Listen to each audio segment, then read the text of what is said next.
Hi all, welcome to Competitive Cracker.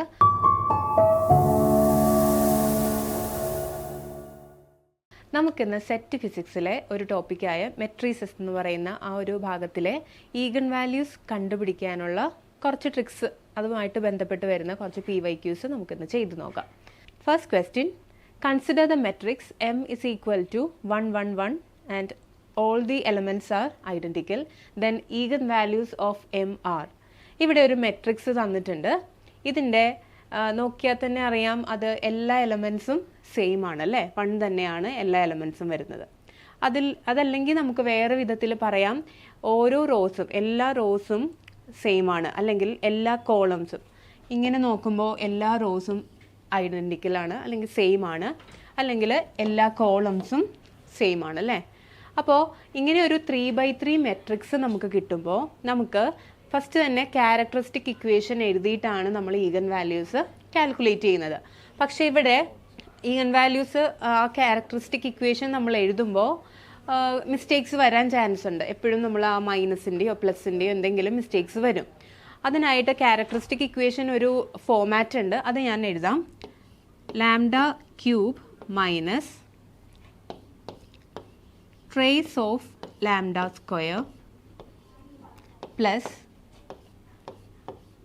A11 plus A22 plus A23 into lambda minus determinant is equal to 0. അതായത് ഈ ഒരു ഇക്വേഷനിൽ നമ്മൾ trace ഉണ്ട്. Trace എന്ന് പറഞ്ഞാൽ ഡയഗണൽ എലമെൻസിൻ്റെ സമ്മാണ്. അപ്പോൾ ട്രേസ് കണ്ടുപിടിക്കാം. പിന്നെ A11 A22 A23 എന്ന് പറയുന്നത് A23 അല്ല, സോറി A33 ആണ്. അതായത് A11 എന്ന് പറയുന്നത് ഈ ഒരു എലമെൻറ്റിൻ്റെ മൈനർ, അതായത് ഈ റോയും ഈ കോളവും നമ്മൾ നെഗ്ലക്റ്റ് ചെയ്തിട്ടുണ്ടെങ്കിൽ ബാക്കി വരുന്ന 1 1 1 1 എന്ന് പറയുന്നതിൻ്റെ ഡിറ്റർമിനൻറ്റ്, അതാണ് ഈ ക്യാപിറ്റൽ A11 എന്ന് ഉദ്ദേശിക്കുന്നത്. അതായത് A11 is equal to minor of A11 എന്ന് പറയുന്ന എലമെൻ്റ് എന്ന് പറയുന്നത് ഇതാണ്. ഇത് A11, ഇത് A22, ഇത് A23. അപ്പോൾ A11 എന്ന് പറയുന്നത് minor of A11 and A22 എന്ന് പറയുന്നത് minor of A22 and A33 is the minor of A33. അപ്പോൾ ഇതെല്ലാം കണ്ടുപിടിച്ചിട്ട് ഇതിൽ സബ്സ്റ്റിറ്റ്യൂട്ട് ചെയ്താൽ നമുക്ക് ക്യാരക്ടറിസ്റ്റിക് ഇക്വേഷൻ കിട്ടും.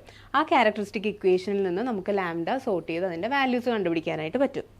പക്ഷേ അതിന് പകരം ഇത്രയും നമ്മൾ ചെയ്യുമ്പോൾ കുറേ ടൈം കൺസ്യൂമിങ് ആണ് അല്ലേ. അപ്പോൾ അതിന് പകരം നമുക്ക് ചെയ്യാൻ പറ്റുന്ന ഒരു ട്രിക്കാണ്. അതെല്ലാ മെട്രിക്സിലും നമുക്ക് അപ്ലൈ ചെയ്യാനായിട്ട് പറ്റില്ല. ആ മെട്രിക്സിൻ്റെ അതിൻ്റെ ഒരു ഫോമാറ്റ് കണ്ടിട്ട് നമുക്ക് ഇതിനെ ക്യാരക്ടറിസ്റ്റിക് ഇക്വേഷൻ നമുക്ക് എഴുതാനായിട്ട് പറ്റും. അതായത് ഇവിടെ എല്ലാ റോസും അല്ലെങ്കിൽ എല്ലാ കോളംസും സെയിം ആണെന്ന് പറഞ്ഞു. അങ്ങനെയുള്ള മെട്രിക്സ് ആണ് നമുക്ക് കിട്ടുന്നതെങ്കിൽ അതിൻ്റെ ഈഗൻ വാല്യൂസ് ലാംഡ എന്ന് പറയുന്നത് ഒന്ന് അതിൻ്റെ sum of the diagonal elements അല്ലെങ്കിൽ ട്രേസ് എന്ന് പറയാം. ട്രേസ്, അതായത് ഒരു ഈഗൻ വാല്യൂ എന്ന് പറയുന്നത് ട്രേസ് ആയിരിക്കും. പിന്നെ ഉള്ളത് 0 0, ബാക്കിയുള്ള ഈഗൻ വാല്യൂസ് എല്ലാം 0 ആയിരിക്കും. എവിടം വരെ? n-1 വരെ. അതായത് n/n ഓർഡറുള്ള ഒരു മെട്രിക്സ് ആണെങ്കിൽ അതിൻ്റെ റോസോ കോളംസോ എല്ലാം ഐഡൻറ്റിക്കലോ അല്ലെങ്കിൽ സെയിം ആയിരിക്കണം. ഐഡൻറ്റിക്കൽ എന്ന് പറയുമ്പോൾ ഒരു റോ എന്ന് പറയുന്നത് മറ്റൊരു റോയിൻ്റെ സ്കെയിലാ മൾട്ടിപ്പിൾസ് ആയിട്ടോ, അത് അടുത്ത് വരുന്ന ക്വസ്റ്റ്യൻസിൽ അങ്ങനെ ഒരു എക്സാമ്പിൾ നമുക്ക് നോക്കാം.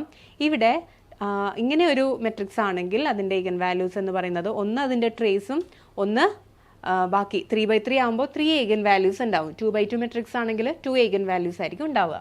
അപ്പോൾ ഇവിടെ 3 മെട്രിക്സ് വാല്യൂസ് ഉണ്ടാകും. അപ്പോൾ ഇവിടെ ട്രേസ് എന്ന് പറയുന്നത് 1 1 1 + 1 + 1, ഡയഗണൽ എലമെൻസിൻ്റെ സം എന്ന് പറയുന്നത് 3 ആണ്. കൂടാതെ എത്ര സീറോസ് ഉണ്ടെന്ന് പറയുന്നത് അതിൻ്റെ n വാല്യൂ. ഇവിടെ n എന്ന് പറയുന്നത് 3x3 മെട്രിക്സ് ആയതുകൊണ്ട് n is equal to 3 ആണ്. അപ്പോൾ n-1 എന്ന് പറയുമ്പോൾ അത് 2 ആണ് അല്ലേ. n-1 is equal to 2 ആണ്. അതിനർത്ഥം 2 ആണെന്നല്ല ഈഗൻ വാല്യൂ, 2 സീറോസ്, അതായത് എത്ര സീറോസ് ഉണ്ടെന്ന് തീരുമാനിക്കുന്നത് എന്നിൻ്റെ നമ്പറിനെ ഡിപ്പെൻഡ് ചെയ്താണ് ഇരിക്കുന്നത്. അപ്പോൾ ഇവിടെ 3/3 ആയതുകൊണ്ട് നമുക്ക് n-1 2 കിട്ടി, അങ്ങനെ 2 zeros ആണ് കിട്ടി. അപ്പോൾ ഇവിടുത്തെ മെട്രിക്സിൻ്റെ ഈ എം എന്ന് പറയുന്ന മെട്രിക്സിൻ്റെ ഈഗൻ വാല്യൂസ് 3, 0, ആൻഡ് 0. അപ്പോൾ ഇവിടുത്തെ ഓപ്ഷൻ വരുന്നത് ഓപ്ഷൻ ബി ആണ്. ഓക്കെ, നമുക്ക് ഇനി അടുത്ത ക്വസ്റ്റ്യൻ നോക്കാം. Consider an n/n matrix A in which Aij is the product of the indices I and j. ഇത് സ്മോൾ ലെറ്റർ I ആണ്, I and j. Namely, Aij is equal to ij. Then the matrix A has അതിൻ്റെ degeneracy ആണ് ചോദിച്ചിട്ടുള്ളത്. അതായത് eigen values നമ്മൾ ആദ്യം കണ്ടുപിടിച്ചാൽ മാത്രമേ നമുക്കിത് ആൻസർ ചെയ്യാനായിട്ട് പറ്റുള്ളൂ. അതായത് മെട്രിക്സ് n/n ഉള്ളൊരു മെട്രിക്സ് ആണ്, എ എന്ന് പറയുന്ന മെട്രിക്സ് ആണ്. നമുക്കതൊന്ന് എഴുതാം. എ മെട്രിക്സ് എങ്ങനെയാണെന്നാണ് പറഞ്ഞത്? കണ്ടീഷൻ എന്താണ്? ഓരോ എലമെൻറ്റും എന്ന് പറയുന്നത് അതിൻ്റെ product of the indices, I J എന്ന് പറയുന്നത് ഇൻഡീസസ് ആണ്. അതായത് ഒരു മെട്രിക്സ് എന്ന് പറയുന്നത് അതിൻ്റെ എലമെൻസിന് നമ്മൾ A11, A12 അങ്ങനെയാണ് ഡിനോട്ട് ചെയ്യുന്നത്. അപ്പോൾ ഓരോ എലമെൻ്റ് എന്ന് പറയുന്നത് അതിൻ്റെ ഐ ജെയിനെ റെപ്രസെൻ്റ് ചെയ്യുന്നത് ഇവിടെ 1, 1 ആണ്, ഇവിടെ ഐ ജെ എന്ന് പറയുന്നത് 1, 2 ആണ്. അപ്പോൾ അതിൻ്റെ പ്രോഡക്റ്റ് എന്താണോ അതാണ് ആ മെട്രിക്സിൻ്റെ എലമെൻറ്റ്സ് എന്ന് പറയുന്നത്. അപ്പോൾ ഇവിടുത്തെ എ എന്ന് പറയുന്ന മെട്രിക്സ് എന്തായിരിക്കും? ഫസ്റ്റ് A11 ആണ്, അപ്പോൾ 1 × 1 1. ഇനി A12 ആണ്, അപ്പോൾ 1 × 2 2. ഇനി A13 ആയിരിക്കും, ദാറ്റ് ഈസ് 3. നെക്സ്റ്റ് വരുന്നത് A21 ആണ്, A21, A22 അങ്ങനെ പോകും. അപ്പോൾ A21 എന്ന് പറയുമ്പോൾ 2 × 1 2, 2 × 2 4. നെക്സ്റ്റ് 2 3 ആണ്, അപ്പോൾ 2 × 3 6. നെക്സ്റ്റ് A31 വരും, അപ്പോൾ 3. നെക്സ്റ്റ് 3 2 വരും, 3 × 2 6. ദെൻ 3 × 3 9. അപ്പോൾ ഇതാണ് ഇവിടുത്തെ മെട്രിക്സ് എന്ന് പറയുന്നത്. ഈ മെട്രിക്സ് നമ്മൾ മുന്നത്തെ പ്രോബ്ലം ചെയ്തപ്പോൾ എല്ലാ എലമെൻറ്റ്സും അവിടെ സെയിം ആയിരുന്നു. ഇവിടെ എല്ലാ എലമെൻറ്റ്സും സെയിം അല്ല. പക്ഷെ നമുക്കിവിടെ നോക്കിയിട്ടുണ്ടെങ്കിൽ ഈ ഒരു റോ, ഫസ്റ്റ് റോ എന്ന് പറയുന്നത് അതിൻ്റെ സ്കെയിലാർ മൾട്ടിപ്പിൾസ് ആണ് സെക്കൻഡ് റോയും തേർഡ് റോയും. അതായത് 1 × ഈ ഒരു ഫസ്റ്റ് റോയിനെ × 2 ചെയ്തിട്ടുണ്ടെങ്കിൽ നമുക്ക് സെക്കൻഡ് റോ കിട്ടും ഇല്ലേ? 1 × 2 2, 2 × 2 4, 3 × 2 6. ഇനി ഈ ഫസ്റ്റ് റോയിൻ്റെ തന്നെ ഒരു മൾട്ടിപ്പിൾ ആണ് ഈ സെക്കൻഡ് റോ എന്ന് പറയുന്നത്. തേർഡ് × 3 ചെയ്യുമ്പോൾ കിട്ടുന്ന ഒരു റോയാണ് തേർഡ് റോ. അതായത് 1 × 3 3, 2 × 3 6, 3 × 3 9. അപ്പോൾ ഇങ്ങനെ റോസോ അല്ലെങ്കിൽ കോളംസ്, ഇതിപ്പോൾ കോളം വൈസ് നോക്കിയാലും സെയിം തന്നെയായിരിക്കും നമുക്ക് കിട്ടുന്നത്. അപ്പോൾ ഇങ്ങനെ കോളം വൈസോ റോ വൈസോ നോക്കുമ്പോൾ ഒന്നിൻ്റെ സ്കെയിലാർ മൾട്ടിപ്പിൾസ് ആണ് അടുത്ത റോ അല്ലെങ്കിൽ അടുത്ത റോ കോളംസ് എന്ന് വരികയാണെങ്കിൽ നമുക്ക് ഇതിന് മുന്നേ ഉപയോഗിച്ച അതേ ട്രിക്ക് ഇവിടെ ഉപയോഗിക്കാം. അപ്പോൾ ഇവിടുത്തെ ലാംഡ എന്ന് പറയുന്നത് ഒന്നതിൻ്റെ ട്രേസ് കോമ, പിന്നെ ഇതൊരു 3/3 മെട്രിക്സ് ആണ്. അപ്പോൾ എത്ര സീറോസ് കാണും? 3/3 മെട്രിക്സ് ആണെങ്കിൽ 2 സീറോസ് കാണും. 2/2 മെട്രിക്സ് ആണെങ്കിൽ 1 സീറോ. അപ്പോൾ ഇവിടെ ട്രേസ്, ഒരു ഈഗൻ വാല്യൂ, പിന്നെ 2 സീറോസ് ആയിരിക്കും. ഓക്കെ, അപ്പോൾ ഇവിടെ ട്രേസ് നമുക്ക് കണ്ടുപിടിക്കാം. ട്രേസ് എന്ന് പറയുന്നത് എന്താണ്? 1 + 4 + 9 ആണ്. 9 + 4 13 + 1 ദാറ്റ് ഈസ് 14 0 0. ഇതാണ് ഇതിൻ്റെ ഈഗൻ വാല്യൂസ്. ഓക്കെ, അപ്പോൾ ഇത് നമുക്കിവിടെ ചോദിച്ചിട്ടില്ല. ഓപ്ഷനിൽ ഈഗൻ വാല്യൂ ഏതാണെന്നല്ല ചോദിച്ചിട്ടുള്ളത്, ഇവിടുത്തെ ഡീജനറസിയാണ് ചോദിച്ചിട്ടുള്ളത്. ഡീജനറസി എന്ന് പറഞ്ഞാൽ ഒരു ഈഗൻ വാല്യൂ തന്നെ റിപ്പീറ്റഡ് ആയിട്ട് വന്നിട്ടുണ്ടെങ്കിൽ നമുക്ക് അവിടെ ഡീജനറസി ഉണ്ടെന്ന് പറയാം. ഇവിടെ 14 എന്ന് പറയുന്ന ഈഗൻ വാല്യൂ ഒറ്റ പ്രാവശ്യമേ വന്നിട്ടുള്ളൂ. സീറോസ് എന്ത് ചെയ്യുന്നുണ്ട്? റിപ്പീറ്റഡ് ആയിട്ട് വരുന്നുണ്ട്. അത് എത്ര പ്രാവശ്യമാണ് വന്നിട്ടുള്ളത്? n-1 ടൈംസ് അല്ലേ? അപ്പോൾ ഇവിടെ ഈ ഒരു മെട്രിക്സിൻ്റെ ഈഗൻ വാല്യൂവിൽ ഒറ്റൊരു ഡീജനറേറ്റ് ആയിട്ടുള്ള ഒറ്റൊരു ഈഗൻ വാല്യൂ ഉള്ളൂ. അതേതാണ്? 0 എന്ന് പറയുന്ന ഈഗൻ വാല്യൂ ആണ് ഡീജനറേറ്റ് ആയിട്ട് വന്നിട്ടുള്ളത്. അതിൻ്റെ ഡീജനറസി എത്രയാണ്? എത്ര പ്രാവശ്യം വന്നിട്ടുണ്ട്? ടൈംസ്, നമ്പർ ഓഫ് ടൈംസ് ആണ് ഡീജനറസി എന്ന് പറയുന്നത്. അതെത്ര ടൈംസ് ആണ്? n-1 ടൈംസ് വന്നു. അപ്പോൾ നമുക്കിവിടെ ഓപ്ഷൻസ് വായിക്കുമ്പോൾ എ എന്നുള്ള ഓപ്ഷനാണ് ഇവിടെ കറക്റ്റായിട്ട് വരുന്നത്. കാരണം എന്താണ്? This matrix has 1 degenerate eigen value with degeneracy n-1. Degeneracy n-1 ആണ്. ഒരു ഡീജനറേറ്റ് ആയിട്ടുള്ള ഈഗൻ വാല്യൂ ഉള്ളൂ. പിന്നെ 14 ഡീജനറേറ്റ് ആയിട്ടുള്ള ഈഗൻ വാല്യൂ അല്ല. അപ്പോൾ ഇത് ക്ലിയർ ആയെന്ന് വിചാരിക്കുന്നു. നമുക്കപ്പോൾ നെക്സ്റ്റ് പ്രോബ്ലത്തിലേക്ക് പോവാം. Consider the matrix A is equal to 0 2i 3i -2i 0 6i -3i -6i 0 then the eigen values of A are. അതായത് ഈ മെട്രിക്സ് നമുക്ക് ആദ്യം എഴുതിയ ആ ഒരു ഇക്വേഷൻ ഇല്ല, λ³ മൈനസ് ട്രേസ് ഇൻറ്റു λ², ആ ഒരു ക്യാരക്ടറിസ്റ്റിക് ഇക്വേഷൻ വെച്ചിട്ട് നമുക്ക് കണ്ടുപിടിക്കാം. അല്ലെങ്കിൽ നിങ്ങൾ A - λi അങ്ങനെ വെച്ചിട്ട് ചെയ്യുമ്പോഴും അതും കുറേ ടൈം കൺസ്യൂമിംഗ് ആണ്. ഇവിടെ ഒരു റോയും മറ്റൊരു റോയിൻ്റെ സ്കെയിലാർ മൾട്ടിപ്പിൾസോ എല്ലാ റോസും സെയിമോ അല്ലെങ്കിൽ ഐഡൻറ്റിക്കലോ ഒന്നുമല്ല. പക്ഷെ ഇവിടെ നമുക്ക് ഉപയോഗിക്കാൻ പറ്റുന്നത് ഈ മെട്രിക്സ് ഒരു സ്ക്യൂ മെട്രിക്സ് ആണെന്ന് പറയാം. സ്ക്യൂ സിമെട്രിക് മെട്രിക്സ് ആണെന്ന് നമുക്ക് പറയാം. എന്താണ് ഒരു skew symmetric matrix? Symmetric matrix എന്ന് പറഞ്ഞിട്ടുണ്ടെങ്കിൽ A transpose is equal to A അല്ലേ. സിമെട്രിക് എന്ന് പറഞ്ഞാൽ ഒരു മെട്രിക്സിൻ്റെ ട്രാൻസ്പോസ് ഇസ് ഈക്വൽ ടു ആ മെട്രിക്സ് തന്നെയാണെങ്കിൽ അത് സിമെട്രിക് ആണ്. ഇനി സ്ക്യൂ സിമെട്രിക് എന്ന് പറയുമ്പോൾ A transpose is equal to minus A. ഇത് ചെയ്ത് നോക്കിയാൽ അറിയാൻ പറ്റും. ഇതിൻ്റെ ട്രാൻസ്പോസ് എടുത്തിട്ടുണ്ടെങ്കിൽ ഈ മെട്രിക്സിൻ്റെ തന്നെ നെഗറ്റീവ് സൈനോട് കൂടിയ ഒരു മെട്രിക്സ് ആയിരിക്കും നമുക്ക് കിട്ടുന്നത്. അപ്പോൾ ഈ ഒരു കണ്ടീഷൻ സാറ്റിസ്ഫൈ ചെയ്യുന്ന ഒരു മെട്രിക്സ് ആണ് നിങ്ങൾക്ക് തന്നിട്ടുള്ളതെങ്കിൽ അതിൻ്റെ ഈഗൻ വാല്യൂസ് കണ്ടുപിടിക്കാനുള്ള ഒരു ഇക്വേഷനാണ്. അതായത് ഇവിടെ മെട്രിക്സിൽ ഐ വന്നിട്ടുണ്ട് അല്ലേ. എപ്പോഴും ചിന്തിക്കുക, സ്ക്യൂ സിമെട്രിക് മെട്രിക്സിൻ്റെ ഡയഗണൽ എലമെൻറ്റ്സ് എപ്പോഴും സീറോസ് ആയിരിക്കും. അതിൻ്റെ ഇതൊരു പാറ്റേൺ നോക്കിയിട്ടുണ്ടെങ്കിൽ അറിയാൻ പറ്റും. 2i അതിൻ്റെ തന്നെ നെഗറ്റീവ്. പിന്നെ ഇവിടെ രണ്ട് കോർണറിലും വന്നിരിക്കുന്നത് ഒരേ നമ്പേഴ്സ് തന്നെയാണ്, പക്ഷേ പോസിറ്റീവും ഒന്ന് നെഗറ്റീവുമാണ്. ഇവിടെ ആണെങ്കിലും ഒരു സൈഡിലായിട്ട് വന്നിട്ടുള്ളത് 6i - 6i. അപ്പോൾ ഈ ഒരു പാറ്റേണിലായിരിക്കും സ്ക്യൂ സിമെട്രിക് വരുന്നത്.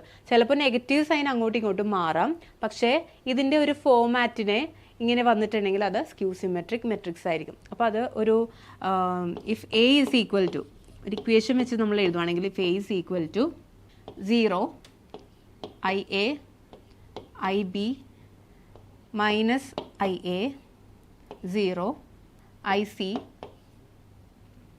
മൈനസ് IB മൈനസ് IC 0 ഇങ്ങനത്തെ ഫോർമാറ്റിലാണ് ഈ മെട്രിക്സ് എങ്കിൽ, അതായത് ഇപ്പോൾ ഞാൻ എഴുതിയിരിക്കുന്ന അതേ ഫോർമാറ്റിലാണ് ഈ മെട്രിക്സ് ഉള്ളത്. അപ്പോൾ ഇങ്ങനെ ഒരു ഫോർമാറ്റിലെ മെട്രിക്സ് ആണ് കിട്ടുന്നതെങ്കിൽ അതിൻ്റെ ലാംഡ വാല്യൂ എന്ന് പറയുന്നത് ഒന്ന് 0, പിന്നെ ഉള്ളത് പ്ലസ് ഓ മൈനസ് ഐ ഉള്ള എലമെൻറ്റ്സ് ഉള്ള മെട്രിക്സ് ആണെങ്കിൽ ഈഗൻ വാല്യൂസിൽ ഐ ഉണ്ടാവില്ല. Plus or minus A square plus B square plus C square റൂട്ടുണ്ട്. Root of A square plus B square plus C square. ഇതാണ് അതിൻ്റെ ഈഗൻ വാല്യൂസിൻ്റെ ഇക്വേഷൻ വരുന്നത്. ഇങ്ങനെയാണെങ്കിൽ മാത്രം. ഇനി if A is equal to അടുത്തൊരു ഫോമാറ്റ് ഇങ്ങനെയാണെന്ന് വിചാരിക്കുക. A B minus A 0 C minus B minus C 0. ഇവിടെ നോക്കിയാൽ ഈ മെട്രിക്സിൽ ഐ ഒന്നും തന്നെ വന്നിട്ടില്ല. അപ്പോൾ ഇമാജിനറി നമ്പേഴ്സ് ഒന്നും ഇല്ലാത്തത് കൊണ്ട് തന്നെ അതിൻ്റെ ലാംഡ എന്ന് പറയുന്നത് lambda is equal to 0 obviously ഉണ്ടാവും. Plus or minus I into root of A square plus B square plus C square. ഇവിടെ എ ബി സി വാല്യൂസ് നമ്മൾ കറക്റ്റായിട്ട് ഐഡൻറ്റിഫൈ ചെയ്യണം. എന്നിട്ട് അതിൻ്റെ സ്ക്വയർ എടുത്തിട്ട് റൂട്ട് കണ്ടിട്ടുണ്ടെങ്കിൽ ഐഗൻ വാല്യൂസ് കിട്ടും. ഇവിടെ മെട്രിക്സിൽ ഐ ഉണ്ടെങ്കിൽ eigenvalues equal to 0 plus or minus 0 plus or minus root of A square plus B square plus C square ആണ്. ഇനി മെട്രിക്സിൽ ഐ ഇല്ലെങ്കിൽ അതിൻ്റെ ലാംഡ എന്ന് പറയുന്നത്, അതായത് ഈഗൻ വാല്യൂസ് എന്ന് പറയുന്നത് 0, plus or minus I into root of A square plus B square plus C square എന്നാണ്. അപ്പോൾ ഈ രണ്ട് കാര്യങ്ങൾ ഓർത്ത് വെച്ചിട്ട് നമുക്ക് ഇതൊന്ന് ചെയ്ത് നോക്കാം. ഇതിൽ ഓൾറെഡി മെട്രിക്സിൽ ഐ വന്നിട്ടുണ്ട് അല്ലേ. അപ്പോൾ അത് ഈ ഒരു ഫോമാറ്റിലുള്ള മെട്രിക്സ് ആണ്. സ്ക്യൂ സിമെട്രിക് മെട്രിക്സ് ആണെങ്കിൽ മാത്രമേ നമുക്കിത് ഈ രണ്ട് കാര്യങ്ങളും ഉപയോഗിക്കാനായിട്ട് പറ്റുള്ളൂ. അപ്പോൾ സ്ക്യൂ സിമെട്രിക് മെട്രിക്സ് ആണ്, ഈ ഒരു ഫോമാറ്റിലാണ്. അപ്പോൾ ലാംഡ ഈസ് ഈക്വൽ ടു എന്താണ്? 0യും പിന്നെ ഒരു പോസിറ്റീവ് വാല്യൂവും ഒരു മൈനസ് വാല്യൂ ഉണ്ട്. അതൊന്ന് നമുക്ക് കാൽക്കുലേറ്റ് ചെയ്യാം. അതായത് lambda is equal to 0 and plus or minus A square plus B square plus C square. ഇങ്ങനെയാണ്. ഇവിടെ എ ഇസ് ഈക്വൽ ടു എന്താണ്? എയുടെ സ്ഥാനത്ത് കിടക്കുന്നത് 2 ആണ്. ബി ഇസ് ഈക്വൽ ടു ഇവിടെയാണ് ബി കിടക്കുന്നത് 3. ഇനി C is equal to C എന്ന് പറയുന്നത് 6 ആണ്. അപ്പോൾ നമുക്ക് കണ്ടുപിടിക്കാം lambda is equal to 0 already ഉണ്ട്, 0 and 2 square plus 3 square plus 6 square and ഇത് പോസിറ്റീവ് വാല്യൂ. പിന്നെ വരുന്നത് negative 2 square plus 3 square plus 6 square.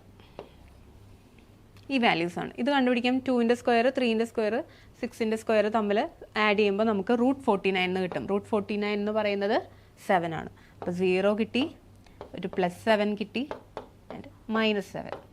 ഇതാണ് ഈ ഒരു മെട്രിക്സിൻ്റെ ഈഗൻ വാല്യൂസ് എന്ന് പറയുന്നത്. അപ്പോൾ എപ്പോഴും ചിന്തിക്കുക, സ്ക്യൂ സിമെട്രിക് മെട്രിക്സ് ആണെങ്കിൽ അതിൻ്റെ ഈഗൻ വാല്യൂസ് എന്ന് പറയുന്നത് ഒന്ന് 0യും മറ്റൊന്ന് ±√(a²+b² + c². പിന്നെ ഒരു ഐയുടെ കാര്യം, ഐ മെട്രിക്സിലുണ്ടെങ്കിൽ ഈഗൻ വാല്യൂസിൽ ഐ ഉണ്ടാവില്ല. ഇനി മെട്രിക്സിൽ ഐ ഇല്ലെങ്കിൽ ഈഗൻ വാല്യൂസിൽ ഐ ഉണ്ടാവും. അപ്പോൾ ഇത്രയും ക്ലിയർ ആയെന്ന് വിചാരിക്കുന്നു. അപ്പോൾ ഇവിടെ ഓപ്ഷൻ ആൻസർ വരുന്നത് ഓപ്ഷൻ ബി ആണ്. ഇനി നെക്സ്റ്റ് ക്വസ്റ്റ്യൻ എന്ന് പറയുന്നത് eigen values of the anti symmetric matrix 0, -n3, n2, n3, 0, -n1, n2, n1 and 0 where n1, n2, n3 are the components of a unit vector. ഇവിടെ നോക്കിയാലും diagonal elements എല്ലാം തന്നെ skew symmetric അല്ലേ, diagonal elements എല്ലാം zeros ആണ്. അതുകൊണ്ട് ഇതൊരു skew symmetric ആണെന്ന് നമുക്ക് പറയാൻ പറ്റില്ല. എന്നാലും ഈ ഒരു സ്ക്യൂ സിമെട്രിക്കിൻ്റെ ഈ ഒരു കണ്ടീഷൻ സാറ്റിസ്ഫൈ ചെയ്യുന്നുണ്ടോ എന്നും കൂടെ ചെക്ക് ചെയ്യാം. അപ്പോൾ ഈ കണ്ടീഷൻ ഇത് സാറ്റിസ്ഫൈ ചെയ്യുന്നുണ്ട് ഇല്ലേ? അങ്ങനെ ചെയ്യുന്നുണ്ടെങ്കിൽ എന്താണ് അതിൻ്റെ ലാംഡ എന്ന് പറയുന്നത്? ഈഗൻ വാല്യൂസ് എന്ന് പറയുന്നത് 0 ഉണ്ട്, പിന്നെ ±i വരും. കാരണം മെട്രിക്സിൽ ഐ വന്നിട്ടില്ല. അപ്പോൾ ഈഗൻ വാല്യൂസിൽ എന്തായാലും ഐ ഉണ്ട്. i × a² + b² + c² എന്നാണ്. ഇതാണ് ശരിക്കുള്ള ഫോമാറ്റ്. ഇവിടെ എ ബി സി എന്ന് പറയുന്നതിൻ്റെ സ്ഥാനത്ത് എന്തൊക്കെയാണ്? n3, n2 and n1. അപ്പോൾ ഇതെന്ന് പറയുന്നത് 0 ± i × n1² + n2² + n3². ഇനി നമുക്ക് n1, n2, n3 എന്താണെന്ന് അറിയില്ല. അതിന് വേണ്ടിയിട്ടാണ് ക്വസ്റ്റ്യനിൽ ഓൾറെഡി പറഞ്ഞിട്ടുണ്ട് n1, n2, n3 അത് components of A unit vector. നമുക്കറിയാം ഒരു യൂണിറ്റ് വെക്റ്ററിൻ്റെ കമ്പോണൻസ് അതിൻ്റെ സ്ക്വയറിൻ്റെ റൂട്ട് എടുത്തിട്ടുണ്ടെങ്കിൽ എന്തായിരിക്കും? അതിൻ്റെ മാഗ്നിറ്റ്യൂഡ് എന്ന് പറയുന്നത് എപ്പോഴും 1 ആയിരിക്കും അല്ലേ? അതായത് നമ്മളൊരു യൂണിറ്റ് വെക്റ്റർ ഉണ്ടെങ്കിൽ അതിൻ്റെ മാഗ്നിറ്റ്യൂഡ് കാണുമ്പോൾ അതിൻ്റെ i, j, kയുടെ കോഎഫിഷ്യൻസിൻ്റെ സ്ക്വയർ എടുക്കുക, അതിൻ്റെ സമ്മ്, പിന്നെ റൂട്ട് ഓഫ് ദിസ് സം. അത് ചെയ്യുമ്പോൾ നമുക്ക് എപ്പോഴും കിട്ടുന്നത് ഒരു യൂണിറ്റി ആയിരിക്കും. അതായത് മാഗ്നിറ്റ്യൂഡ് എപ്പോഴും 1 ആയിരിക്കും. അപ്പോൾ ഇത് ഓൾറെഡി അങ്ങനെ പറഞ്ഞതുകൊണ്ട് നമുക്കിത് 1 ആണെന്ന് പറയാം അല്ലേ? അപ്പോൾ i × 1 +i × 1 ഉണ്ട്, -i × 1 ഉണ്ട്. അപ്പോൾ അതിൻ്റെ ആൻസർ എന്ന് പറയുന്നത് 0, പിന്നെ -i + i. അപ്പോൾ ഇതാണ് ഇതിൻ്റെ ഈഗൻ വാല്യൂസ് എന്ന് പറയുന്നത്. ഓപ്ഷൻ എ ആണ് കറക്റ്റ് ആൻസർ. ഓക്കെ, അപ്പോൾ എല്ലാവർക്കും PYQs എല്ലാം ക്ലിയർ ആയെന്ന് വിചാരിക്കുന്നു. മെട്രിസസിൻ്റെ ഈഗൻ വാല്യൂസ് കണ്ടുപിടിക്കുന്ന കുറച്ച് ട്രിക്സ് ആണ് പറഞ്ഞത്. ഒന്ന് പറഞ്ഞത് റോസും കോളംസും എല്ലാം തന്നെ, എല്ലാ റോസും ആയിരിക്കണം, ഒന്നല്ലെങ്കിൽ എല്ലാ കോളംസും. ഇതെല്ലാം ഐഡൻറ്റിക്കലോ അല്ലെങ്കിൽ സെയിമോ ആണെങ്കിൽ നമുക്കതിൻ്റെ ഈഗൻ വാല്യൂ എന്ന് പറയുന്നത് ട്രേസ് ഒരു ഈഗൻ വാല്യൂ ആണ്. ട്രേസ് എന്ന് പറയുന്നത് sum of the eigen values, sum of the diagonal elements, അതാണ് ട്രേസ്. പിന്നെ വരുന്നത് എത്ര സീറോസ് ഉണ്ടെന്ന് അത് ഡിറ്റർമിൻ ചെയ്യുന്നത് അതിൻ്റെ ഓർഡർ ആണ്. n/n മെട്രിക്സ് ആണെങ്കിൽ n-1 സീറോസ് ഈഗൻ വാല്യൂസ് അതിന് ഉണ്ടാവും. പിന്നെ ഉള്ളത് സ്ക്യൂ സിമെട്രിക് മെട്രിക്സ് ആണെങ്കിൽ അതിനർത്ഥം അതിൻ്റെ ഈഗൻ വാല്യൂസ് എന്ന് പറയുന്നത് ഒന്ന് 0 ആയിരിക്കും, മറ്റൊന്ന് റൂട്ട് ഓഫ് അതിൻ്റെ എ ബി സി വാല്യൂസിന് ഡിപ്പെൻഡ് ചെയ്തിരിക്കും. അതിന് ഐ വേണോ ഐ വേണ്ടയോ എന്ന് തീരുമാനിക്കുന്നത് ആ മെട്രിക്സ് നോക്കിയിട്ട് നമുക്ക് ഡിറ്റർമിൻ ചെയ്യാവുന്നതാണ്. അപ്പോൾ നമുക്കറിയാം സെറ്റ് ഫിസിക്സിൻ്റെ എക്സാം ഓഗസ്റ്റ് 24 നടക്കാൻ പോവാണ്. അപ്പോൾ ഇനിയും പ്രിപ്പറേഷൻ തുടങ്ങാത്തവരുണ്ടെങ്കിൽ ഇനിയും ടൈം പോയിട്ടില്ല. നമുക്ക് എങ്ങനെയും ഒരു വൺ മന്തോളം ഉണ്ട് നമ്മുടെ മുമ്പിൽ. അപ്പോൾ എന്തായാലും സെറ്റ് ഫിസിക്സിൻ്റെ കാര്യങ്ങൾ എല്ലാ ടൈം ടേബിൾ വെച്ചിട്ടുള്ള ഒരു പഠനമാണ് നമുക്കിനി വേണ്ടത്. അപ്പോൾ എന്തൊക്കെ പഠിക്കണം, കറക്റ്റ് ഏതൊക്കെ പോർഷനിൽ നിന്നാണ് കൂടുതൽ ക്വസ്റ്റ്യൻസ് വരുന്നതൊക്കെ നമുക്ക് അറിഞ്ഞിരിക്കണം. അപ്പോൾ അതിനായിട്ട് ഇവിടെ കോമ്പറ്റിറ്റീവ് ക്രാക്കർ നമുക്ക് ലൈവ് സെഷൻസ് ഉണ്ട്, അതിൻ്റെ തന്നെ റെക്കോർഡഡ് ഉണ്ട്, പിന്നെ വീക്ക്ലി എക്സാംസ്, റിവിഷൻ ടെസ്റ്റ് എല്ലാം നമ്മളിവിടെ നടത്തുന്നുണ്ട്. അപ്പോൾ ഈ ഒരു കോഴ്സിലേക്ക് 30 ഡേ ക്രാഷ് ബാച്ച് നമുക്കിവിടെ സ്റ്റാർട്ട് ചെയ്തിട്ടുണ്ട്. ഇതിലേക്ക് വേഗം തന്നെ ജോയിൻ ചെയ്യുക. അപ്പോൾ നമുക്ക് ഈ വർഷത്തെ ഈ ഒരു ടൈമിലെ സെറ്റ് എക്സാം നമുക്ക് പാസ്സായാൽ മാത്രമേ അടുത്ത HSST എക്സാം അറ്റൻഡ് ചെയ്യാനായിട്ട് പറ്റുള്ളൂ. അപ്പോൾ എല്ലാവരും തന്നെ ഈ പഠനത്തിലേക്ക് മുഴുവനായിട്ട് ടൈം നമുക്ക് കണ്ടെത്തി അതിലേക്ക് വരിക. അപ്പോൾ ഈ കാണുന്ന ബോർഡ് നമ്പറിൽ വിളിച്ചിട്ടുണ്ടെങ്കിൽ നമുക്ക് കൂടുതൽ ഡീറ്റെയിൽസ് അറിയാനായിട്ട് പറ്റും. നമുക്കതിൻ്റെ ക്രാഷ് ബാച്ചിലേക്ക് ജോയിൻ ചെയ്ത് അതിൻ്റെ ടൈം ടേബിൾ അനുസരിച്ച് പഠിച്ചിട്ടുണ്ടെങ്കിൽ ഈ ഒരു സെറ്റ് എക്സാം എല്ലാവർക്കും ക്രാക്ക് ചെയ്യാനായിട്ട് പറ്റും. അപ്പോൾ താങ്ക് യു.